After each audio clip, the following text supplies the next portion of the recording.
Today I'm gonna try out the Fieldpiece wireless probes on adding and checking refrigerant. Today this is going to be on r454b. I do know that you need an extra hose adapter to dictate how much refrigerant you add. If you're doing this on r454b, you're gonna make sure you have the reverse thread adapter. Not sure why they do this on the tanks, but that's all I need to say about that. So the reason I'm here is because we did an AC install in the spring, and when it's too cold we can't get really accurate readings. So we come back on a warmer day like today to double check the refrigerant and add as needed. Usually the factory charge is not enough to make up for the line set and the evaporator coil.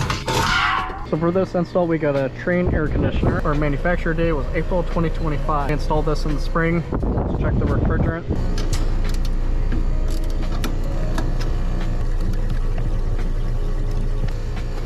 I've used these a couple of times to check refrigerant and they seem to work pretty well. Blue goes to the suction side and then red goes on the liquid side. There is a switch on these as well as the digital probes to dictate which ones you want to be suction, which ones you want to be liquid. And connecting to the app was super easy, surprisingly. I like that it tells you that you're making a good connection or not. If it's flashing yellow, then that means that's not getting a good connection. And they also provide you with the sand cloth.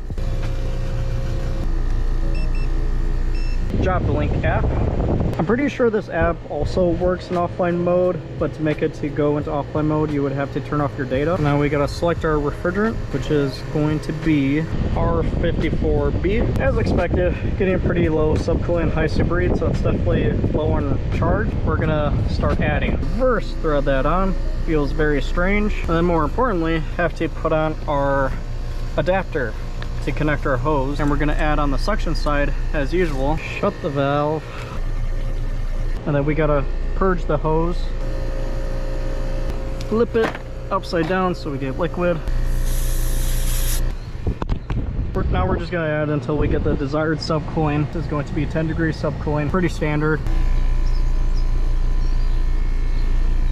So now we're at 10 subcooling and 11 superheat. Pressures are looking a lot better. We're gonna do a follow-up visit later this season to double check the refrigerant again. If the refrigerant ends up being low, then there is for sure a leak, and we will look for the leak then. I have been finding that some of these r454b units have been coming low, even as pre-charged. It is possible that there is no leak, given the bad history on these units not coming pre-charged correctly. Let me know what you guys think about these wireless probes, if any of you have been using them for years. I've only had them for about a month now. I like them so far because I can just attach these to my tool bags. It's really nice climbing ladders with them. See you guys on the next call.